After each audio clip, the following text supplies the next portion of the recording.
अमेरिकी विदेश विभाग ने सुरक्षा कारणों का हवाला देते हुए पाकिस्तान के लिए अपनी ट्रैवल एडवाइजरी को अपडेट किया है।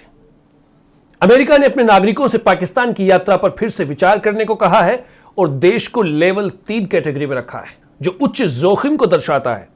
एडवाइजरी में स्पष्ट रूप से कहा गया कि पाकिस्तान में आतंकवाद, अपहरण और नागरिक अशांति का बड़ा खतरा है। वहां बिना किसी चेतावनी के बाजार, स्कूल, हॉस्पिटल्स और धार्मिक स्थलों पर आतंकवादी हमले हो सकते हैं। विशेष रूप से परिवहन केंद्र और सरकारी इमारतों को निशाना बनाए जाने की आशंका जताई गई है। अमेरिका ने अपने नागरिकों को आगाह किया कि वो अपराध और हिंसा की संभावनाओं को देखते हुए अपनी यात्रा योजनाओं को तुरंत टाल दें।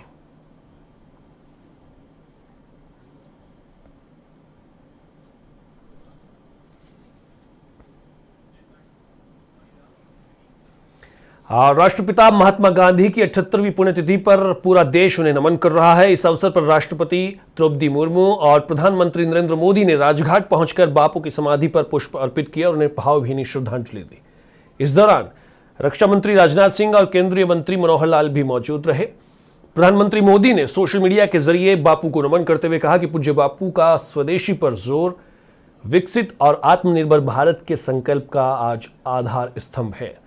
उन्होंने जोर दिया कि गांधी जी का व्यक्तित्व हर भारतीय को कर्तव्य पथ पर चलने की प्रेरणा देता रहेगा। शहीद दिवस के मौके पर देश भर में विभिन्न कार्यक्रमों का आयोजन जारी है, जहां बापू के सत्य और अहिंसा के संदेशों को याद किया जा रहा है।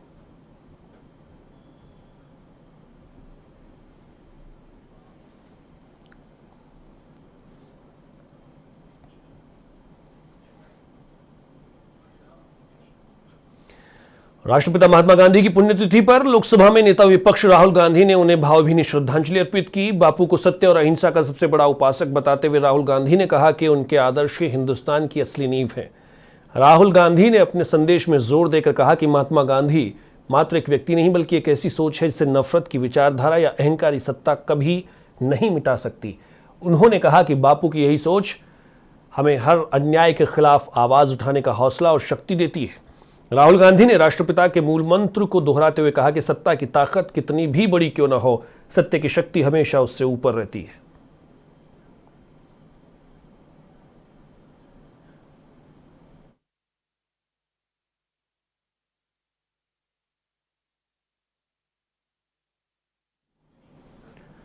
महात्मा गांधी की पुण्यतिथि शहीद दिवस के अवसर पर राजस्थान के मुख्यमंत्री भजनलाल शर्मा ने मुख्यमंत्री निवास पर सचिवालय पहुंचकर बापू को भावभीनी श्रद्धांजलि अर्पित की।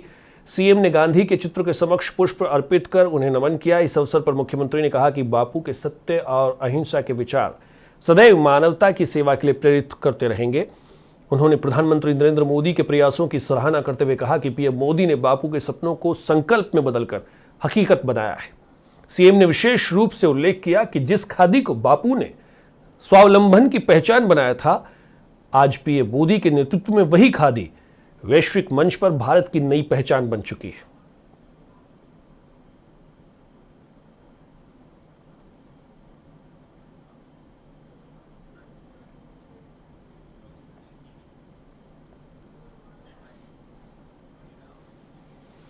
सराफा बाजार में पिछले कई दिन से जारी तेजी के तूफान पर अचानक से ब्रेक लग गए। खरीदारी का मन बना रहे लोगों के लिए बड़ी राहत की खबर है। 29 जनवरी को रिकॉर्ड ऊंचाई छूने के बाद अब 30 जनवरी को एमसीएक्स पर सोना और चांदी दोनों ही बुरी तरह फिसल गए हैं। मुनाफा वसूली के चलते सोने का भाव 5.55% टूटकर 1,60,001 रुपये प्रति 10 ग्राम पर आ गया है। आपको बता दें कि हाल ही में सोना 1,93,096 रुपये के अपने ऑल टाइम हाइक पर था, जिससे लोग परेशान थे। आज इसमें करीब 9,402 की भारी गिरावट आई है। वहीं चांदी भी पीछे नहीं रही और 4.18% लुढ़क कर 3,83,177 रुपये प्रति किलो पर पहुंची।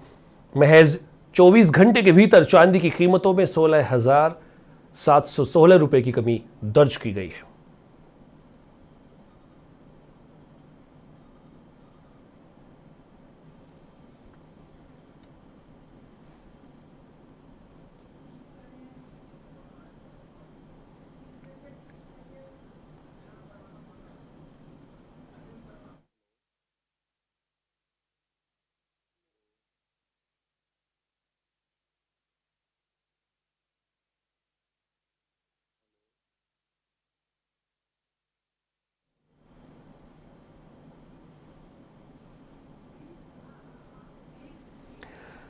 तो चांदी और सोने की कीमतों में बड़ा उछाल लगातार देखने को मिल रहा था, उसमें थोड़ी सी नरमी आई है। और ये नरमी क्या लोगों के दिमाग में भी आई होगी, क्योंकि लंबे समय से लोग इस बात को लेकर परेशान थे कि आखिर सोना और चांदी इतना उछल क्यों रहा है और ये कहां जाकर रुकेगा।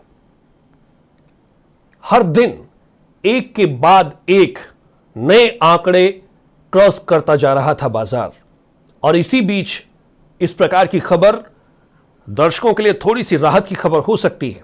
लेकिन क्या यह आंशिक राहत है, क्या यह आंशिक गिरावट है, या यह गिरावट और बढ़ सकती है, यह भी अब उनके लिए चिंता का विषय है।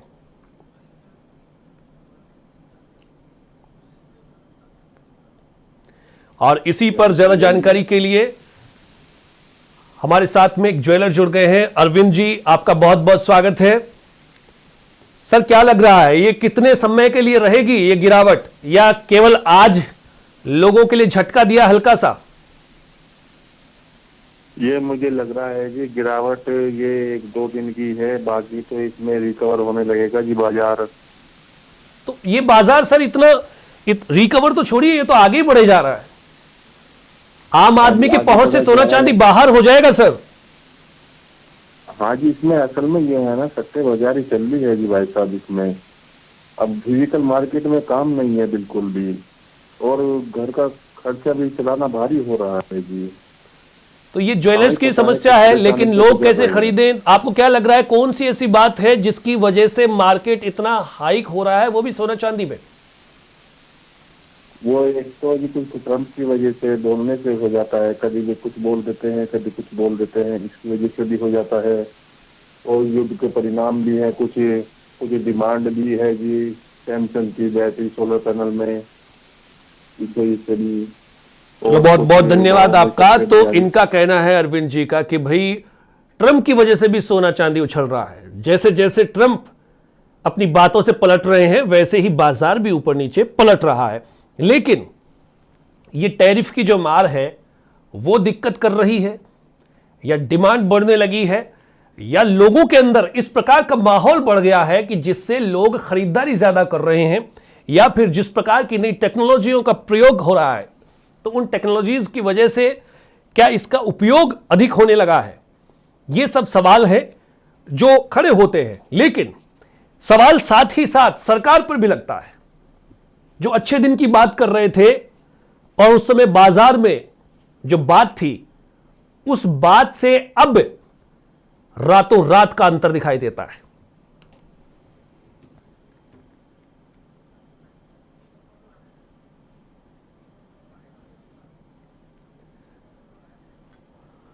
तो लगातार सोना चांदी की कीमतों में उछाल दिख रहा था, उसके बाद हल्की गिरावट आज देखने को मिली। सराफा बाजार में कई दिन से तेजी थी, अचानक से एक आंशिक गिरावट इसे कहा जा सकता है फिलहाल के लिए। 29 जनवरी को ही रिकॉर्ड ऊंचाई छूने के बाद अब एमसीएक्स पर सोना और चांदी हल्का फुल्का फिसलने लगे हैं। मुनाफा वसूली के चलते सोने का भाव 5.55% टूटकर 1,60,001 रुपए प्रति 10 ग्राम पर आ गया है। आपको यह भी बताते चले कि हाल ही में सोना 1,93,096 रुपए के अपने ऑल टाइम हाइक पर था। इसमें अब तकरीबन 9,402 रुपए की एक बड़ी गिरावट देखने को मिली है। अब यह गिरावट महज एक झटका है, या ये लंबे समय तक और गिर सकती है, यह चिंता का विषय है। जिन लोगों ने सोने और चांदी में अपना पैसा पार्क किया है, उनके लिए चिंता का विषय है। देखिए, भारत के अंदर पैसे की पार्किंग अमूमन जमीन और सोने चांदी में होती है।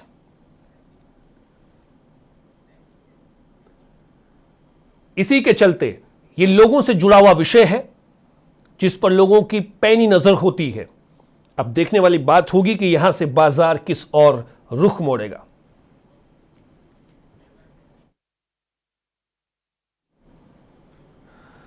उत्तराखंड से खबर मिल रही है, जिसमें 2027 के विधानसभा चुनाव अभी दूर हैं, लेकिन हल्द्वानी में सियासी पारा अभी से चढ़ने लगा है। बीजेपी के वरिष्ठ नेता और पूर्व जिला अध्यक्ष प्रदीप बिष्ट ने हल्द्वानी सीट से चुनाव लड़ने की इच्छा जताकर हलचल बढ़ा दी है। प्रदीप बिष्ट ने प्रधानमंत्री नरेंद्र मोदी के विजन और मुख्यमंत्री पुष्कर सिंह धामी के विकास कार्यों की जमकर सराहना की। उनका कहना है कि डबल इंजन सरकार की नीतियों से जनता का विश्वास बढ़ा है। बिष्ट ने साफ किया कि यदि पार्टी हाईकमान उन्हें मौका देता है तो वे अपने संगठनात्मक अनुभव के दम पर हल्द्वानी की जनता की सेवा करने के लिए तैयार हैं। प्रदीप बिष्ट की इस दावेदारी के बाद हल्द्वानी बीजेपी के भीतर टिकट की रेस दिलचस्प हो गई है। भारतीय जनता पार्टी ऐसा संगठन है जो एक चुनाव के बाद दूसरे चुनाव की तैयारियों में रहता है। यानी अगर मैं कह सकता हूं कि 24 घंटे, 7 दिन, 12 महीने काम करने वाला संगठन है। इसलिए भारतीय जनता पार्टी की चुनाव की तैयारी कोई नई बात नहीं है। लगातार कार्यकर्ता सक्रिय रहता है। भारतीय जनता पार्टी चुनावों के लिए हमेशा तैयार रहती है। आपने दूसरा एक प्रश्न पूछा है कि दावेदारी को लेकर, ये भारतीय जनता पार्टी के शीर्ष नेतृत्व का निर्णय होता है किस कार्यकर्ता को क्या जिम्मेदारी देनी है। अगर मेरे बारे में चर्चा चल रही है तो मैं सभी जो ऐसी चर्चा कर रहे हैं उनको बहुत धन्यवाद देना चाहता हूं, उनका आभार देना चाहता हूं। उनका प्रेम स्नेह मेरे साथ है, ये उनके लिए आभार, मेरे लिए आभार का विषय हो सकता है। लेकिन मैं भारतीय जनता पार्टी का एक सामान्य कार्यकर्ता हूं। भारतीय जनता पार्टी जिस भूमिका में मुझे रखना चाहेगी,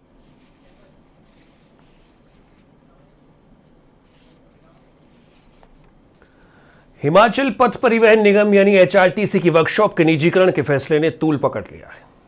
रामपुर, नालागढ़, पठानकोट और शिमला यूनिट 3 वर्कशॉप को निजी हाथों में सौंपने के निर्णय के खिलाफ तकनीकी कर्मचारी संगठन ने सरकार के विरुद्ध मोर्चा खोला है।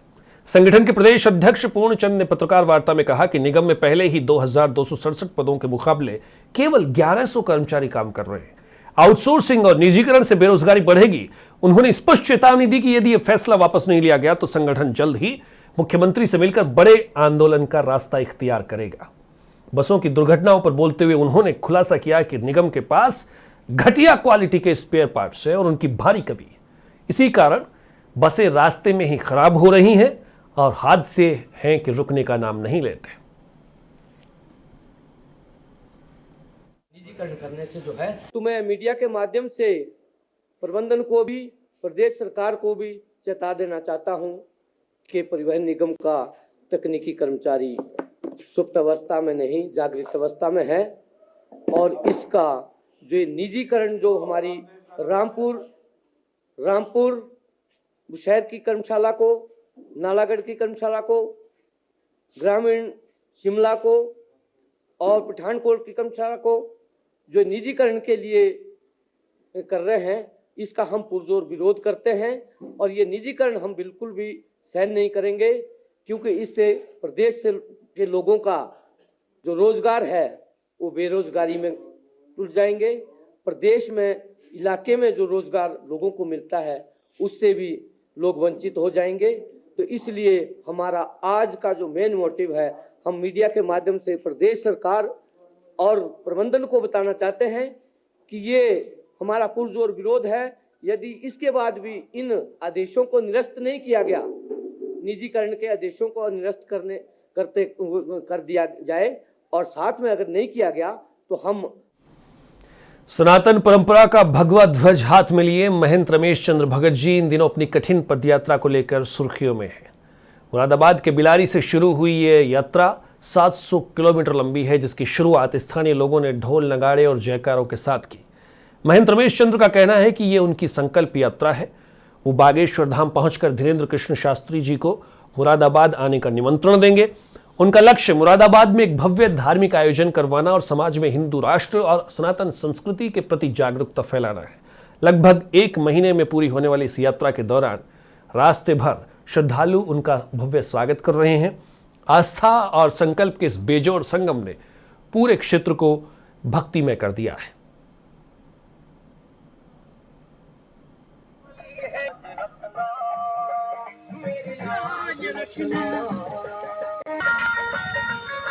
हम बिलारी से पदयात्रा द्वारा 25/1/2026 से प्रस्थान श्री बागेश्वर धाम के लिए प्रस्थान किए, जिसमें हमारा संकल्प है कि हमारे सब क्षेत्रवासियों के लिए, शुभकामनाओं के लिए, सबके अच्छी प्रकार से परिवार में सुख शांति बनी रहे। हमेशा हमेशा श्री बागेश्वर धाम सरकार सब पर अपनी कृपा बनाए रखें। और महाराज से हमारा अनुरोध है कि निमंत्रण भी हम देने के लिए पदयात्रा द्वारा हम सब अपने भक्तों के साथ यात्रा कर रहे हैं। वे लोग महाराज जी हमारा निमंत्रण स्वीकार कर हमारे क्षेत्र में बिलारी तहसील में मुरादाबाद जिले में वो अपना अमृत रूपी कथा अमृत रूपी कथा रसस्वादन रसस्वादन ये हमारा मेरठ के ब्रह्मपुर इलाके में चल रहे सट्टे के काले कारोबार पर एसपी सिटी की स्पेशल टीम ने बड़ी सर्जिकल स्ट्राइक की। माधवपुरम स्थित एक घर में चल रहे जुए और सट्टे की सूचना पर पुलिस ने जब छापा मारा तो वहां हड़कंप मच गया। देर रात एसपी सिटी आयुष विक्रम सिंह उनको मिली गुप्त सूचना, जिसके बाद यह एक्शन लिया गया। छापेमारी के दौरान सट्टेबाज दीवार और छत फांदकर भागने की कोशिश करने लगे, लेकिन पुलिस ने घेराबंदी कर 29 सट्टेबाजों को मौके से धर दबोच लिया। स्थानीय लोगों का कहना है कि यह अवैध कारोबार थाना पुलिस की कथित मिलीभगत से चल रहा था। इससे इलाके के लोग लंबे समय से परेशान थे। फिलहाल एसपी सिटी की इस कार्रवाई से सट्टा माफियाओं में खौफ का माहौल है और मामले की विस्तृत जांच जारी है।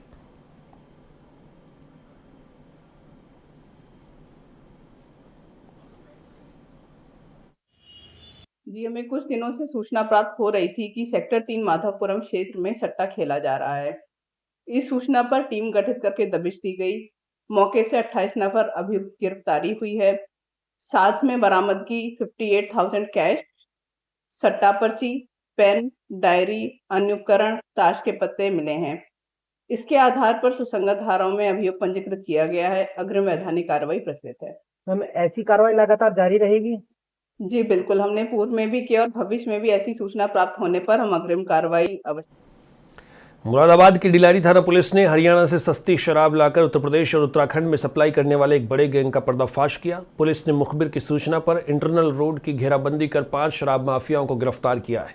पुलिस ने मौके से 2 कारें बरामद की हैं, जिनमें भारी मात्रा में ब्रांडेड शराब, कच्ची शराब, स्पिरिट और शराब बनाने के उपकरण भरे हुए थे। अंधेरे का फायदा उठाकर 3 आरोपी फरार होने में कामयाब रहे, जिनकी तलाश में पुलिस दबिश दे रही है। पकड़े गए आरोपियों से पूछताछ में बड़े नेटवर्क का खुलासा हुआ। पुलिस अब यह पता लगाने में जुटी है कि इस तस्करी में और कौन कौन से सफेद पोश शामिल हो सकते हैं। पूरे इलाके में पुलिस की इस कार्रवाई से हड़कंप मचा हुआ है।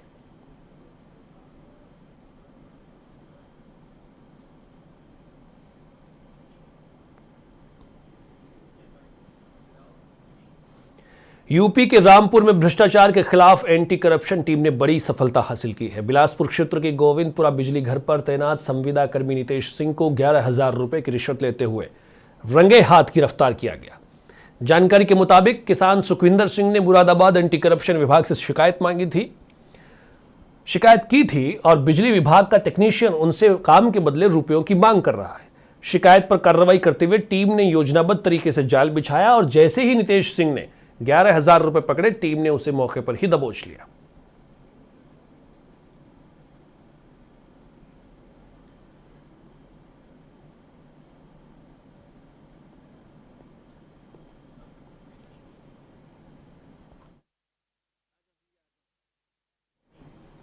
मेरठ के सरधना थाना क्षेत्र के नवाबगढ़ी गांव में जमीन के विवाद में हिंसक रूप ले लिया है। यहां 2 पक्षों के बीच जमकर लाठी डंडे, फावड़े चले और फायरिंग तक की नौबत आई। इस पूरी घटना का वीडियो सोशल मीडिया पर वायरल है। विवाद इतना बढ़ा कि हमलावरों ने दूसरे पक्ष पर जानलेवा हमला कर दिया। संघर्ष में 2 लोग घायल हुए, जिनमें से एक युवक की हालत गंभीर है और वो अस्पताल में भर्ती है। पीड़ित पक्ष का आरोप है कि हमलावरों ने उन पर सीधे गोली चलाने का भी प्रयास किया। इस घटना की गंभीरता को देखते हुए थाना पुलिस ने त्वरित कार्रवाई की है। घायल की तहरीर पर गंभीर धाराओं में मुकदमा दर्ज कर 2 आरोपियों को गिरफ्तार कर लिया गया है।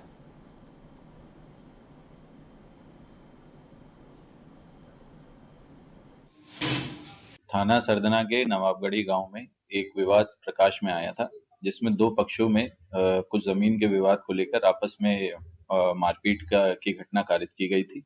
इसमें एक पक्ष जिसका नाम मोइन है, उसके हाथ में एक प्रतीत होता फायर वुंड शॉट है, जिसको अस्पताल में भर्ती कराया गया है उपचार हेतु और उसकी जान खतरे से बाहर है। इसमें तहरीर प्राप्त की गई है, वह कठोर धाराओं में मुकदमा पंजीकृत किया गया है और नामजद 2 अभियुक्तों को हिरासत में लेके माननीय न्यायालय के समक्ष पेश किया जा रहा है। अग्रिम विधिक कार्रवाई इसमें थाना सरदना पे की जाए। गुरुग्राम के घामडोज टोल प्लाजा पर देर शाम उस वक्त दहशत फैल गई जब एक बिना नंबर की काले रंग की स्कॉर्पियो में सवार बदमाशों ने जमकर उत्पात मचाया। पूरी घटना सीसीटीवी कैमरे में कैद हो चुकी है। मामला दरअसल रात करीब 8:30 बजे का है। टोल कर्मी आरिफ के मुताबिक स्कॉर्पियो सवार बदमाश बिना टोल टैक्स दिए बैरियर पार करना चाहते थे। जब कर्मियों ने उन्हें रोका तो बदमाशों ने गुंडागर्दी शुरू कर दी और खौफ पैदा करने के लिए हवाई फायरिंग की। बदमाशों ने लाल रंग के बैरिकेड पर एक के बाद एक 2 फायर किए और मौके से फरार हो गए। गनीमत रही कि इस फायरिंग में कोई हताहत नहीं हुआ। सूचना मिलते ही गुरुग्राम पुलिस मौके पर पहुंची और सीसीटीवी फुटेज को कब्जे में लेकर जांच शुरू कर दी।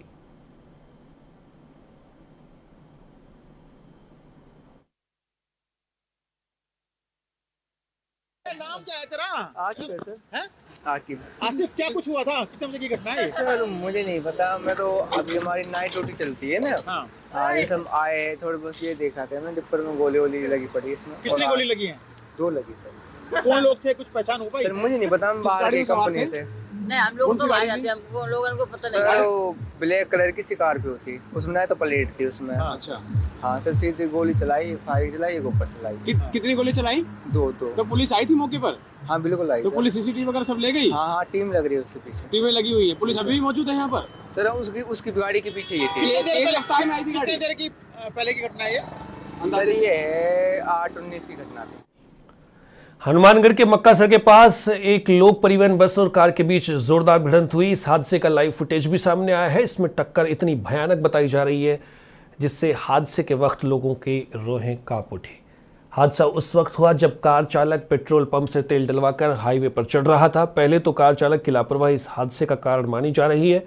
टक्कर इतनी भीषण थी कि कार में सवार पिता और पुत्र गंभीर रूप से घायल हो गए, जिन्हें तुरंत जिला अस्पताल में भर्ती करवाया गया है। घटना की सूचना मिलते ही एएसआई जयसिंह अपनी टीम के साथ मौके पर पहुंचे। पुलिस ने दोनों वाहनों को जब्त कर थाने पहुंचाया और सड़क से मलबा हटाकर यातायात सुचारू करवाया। फिलहाल पुलिस मामले की जांच कर रही है।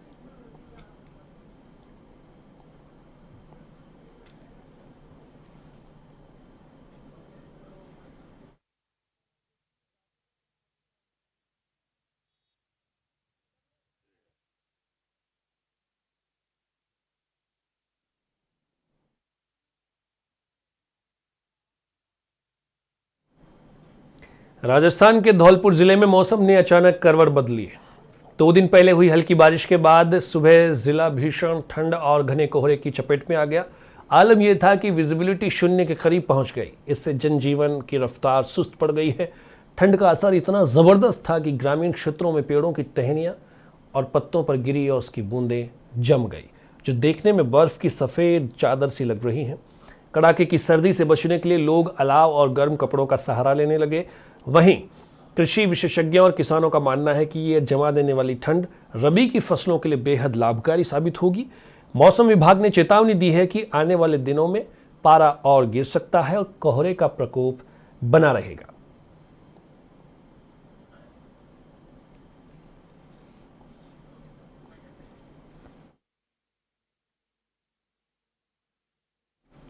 फिलहाल इस बुलेटिन में इतना ही। तेज बराला को दीजिए आज्ञा। नमस्कार।